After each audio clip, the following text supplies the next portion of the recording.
Tallinna Tervishoiu Kõrgkool on rahvusvaheliselt tunnustatud tervise ja heaolu valdkonnas koolitust pakkuv riiklik kõrgkool. Oleme üks 2 Eesti tervishoiu kõrgkoolist, kus on võimalik teadmisi saada laial valikul erialadel. Kuidas näeb välja meie õpe?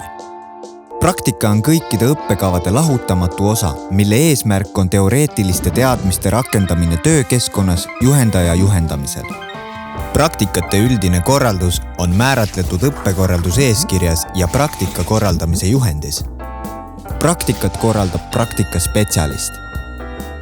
Praktika käigus saavutamist vajavad teadmised ja oskused on sõnastatud õpiväljunditena aineprogrammides kõrgkooli õppeinfosüsteemis.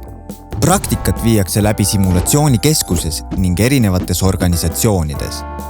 Praktikat on võimalik sooritada ka välisriikides, sest kõrgkool osaleb mitmetes rahvusvahelistes koostööprojektides.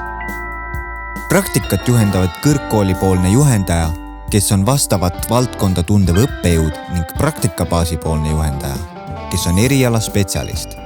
Juhendamine ja infovahetus toimub e-õppekeskkonnas. Kõrgkooli nõuded praktikariietele. Praktikariiete nõuded võivad erineda sõltuvalt praktikaorganisatsiooni eripäradest.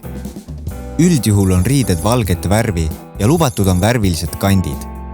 Praktikariided peavad olema kergelt pestavast ja temperatuuri taluvast materjalist.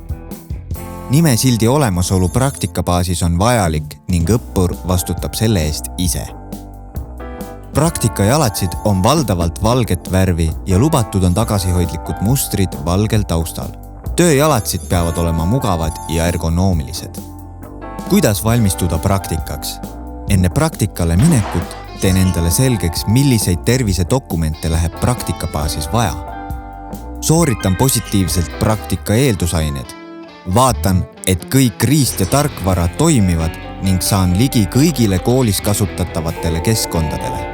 Tutvun kõrgkoolis kehtestatud praktikakorralduse dokumentidega, eelkõige praktikakorralduse juhendiga. Tutvun tulevase praktikaga, lugedes läbi aineprogrammi. Olen kursis praktikat puudutavate tähtaegadega ja jälgin hoolsalt teavet, mis puudutab algavat praktikat. Enne praktikabaasi valimist tutvun praktikabaasidega ja nende poolt määratud nõuetega. Osalen praktikabaasi esmakohtumisel, esitan kõik vajalikud dokumendid, koostan juhendajaga praktikagraafiku ning järgin seda. Praktika käigus esinevatest probleemidest teavitan praktikapoolset juhendajat ja koolipoolset juhendavat õppejõudu. Hoolitsen praktikariiete ja jalatsite olemasolu eest. Kannan endaga kaasas ikka kõrgkooli väärtushinnanguid, ka praktikal olles. Täpsemat infot praktika kohta loe meie kodulehel ttk.ee.